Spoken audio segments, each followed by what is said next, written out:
اهلا بكم في فيديو جديد. ادي الزغاليل اللي احنا بنزغطها يدوي ما شاء الله ما شاء الله. شايفين عاملين ازاي؟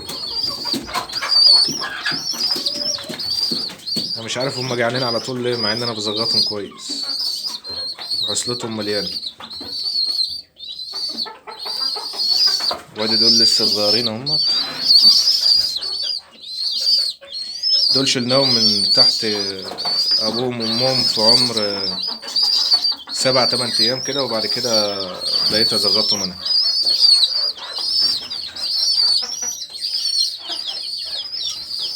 بس دلوقتي جبنا فراخ بيضة و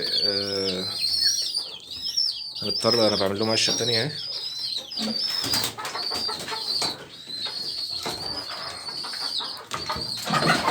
عشان احضر فيها الفراخ البيضة،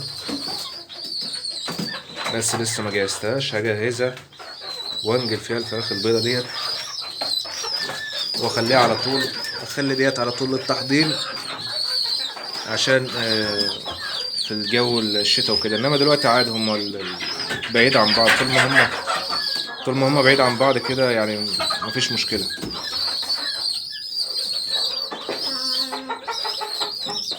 شكرا لكم على المتابعة، والسلام عليكم ورحمة الله وبركاته.